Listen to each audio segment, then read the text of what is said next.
Hi friends, I'm ஸ்ருதி.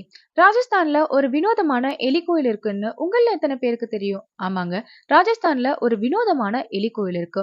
இந்த கோவில கர்ணி மாதா கோயில்னு சொல்றாங்க. இந்த கோவில்ல 20,000 எலிகள் இருக்கிறதாவும் சொல்றாங்க. இந்த கோவில் ராஜஸ்தான்ல தேஷ்நோக்ன்ற ஒரு பகுதியில இருக்கு. 13வது நூற்றாண்டுல வாழ்ந்த ஒரு பெண் சித்தருக்காக கட்டப்பட்ட கோவில் தான் இந்த கர்ணி மாதா கோவில். கர்ணி மாதா பக்கத்துல இருக்க கோவில்களுக்கெல்லாம் போயிட்டு தவம் செய்வாங்க. அப்ப ஒரு சமயம் தன்னோட தங்கையோட மகன் பக்கத்துல இருக்க குளத்துல போயிட்டு குளிக்கும்பொழுது தண்ணீர்ல மூழ்கி இறந்து போயிடுறான். உடனே தன்னோட அக்காவான கன்னிமாதா கிட்ட போயிட்டு தன்னோட குழந்தைய காப்பாத்தும்படி அழறாங்க. உடனே கன்னிமாதா யமதர்ம ராஜாவை நோக்கி தவம் செய்றாங்க. யமதர்ம ராஜா கிட்ட தன்னோட குழந்தைய காப்பாத்தும்படி ரொம்பவே கன்னிமாதா கெஞ்சுறாங்க. உடனே யமதர்ம ராஜா அந்த பையனோட ஆத்மாவை நான் வேறு உடம்புக்கு கொடுத்துட்டேனே, இனி என்னால எதுவும் செய்ய முடியாதுன்னு சொல்லிடுறாங்க.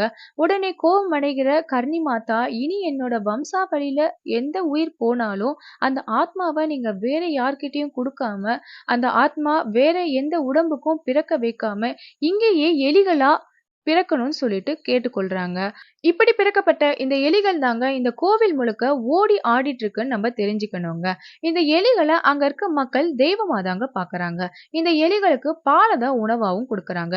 இந்த எலிகள் குடிச்ச இந்த பாலை தான் வர பக்தர்களுக்கு பிரசாதமாவும் கொடுக்கறாங்க. ஒரு சமயம் அங்க இருக்க எலிகள் வந்து இந்த பக்தர்கள் மேல, அதாவது அவங்களோட உடல் மேல ஏறிச்சுன்னா ரொம்பவே அதிர்ஷ்டம்னு சொல்றாங்க. அதே மாதிரி வெள்ளை எலிகளை, அங்க ஒரு வெள்ளை எலிகளை நம்ம பார்த்துட்டோம்னு வச்சுக்கோங்களேன், அவங்க ரொம்ப மிகவும் அதிர்ஷ்டம் செஞ்சவங்கன்னு சொல்லிட்டு அங்க இருக்க மக்கள் சொல்றாங்க. ஒருவேளை அங்க இருக்க எலிய யாராவது சாகடிச்சிட்டாங்கன்னு வச்சுக்கோங்களேன், அந்த எலிய யார் சாகடிச்சாங்களோ அதுக்கு பிராயச்சித்தமா தங்கத்திலேயே ஒரு எலி சிலை செஞ்சு அந்த கோவில்ல வச்சிடணுமா. இதுதான் அங்க இருக்க மக்கள் இன்னமும் நம்புறாங்கங்க. இதே மாதிரி இன்ட்ரெஸ்டிங்கான விஷயங்களை தெரிஞ்சுக்க நம்ம சேனலை சப்ஸ்கிரைப் பண்ணுங்க.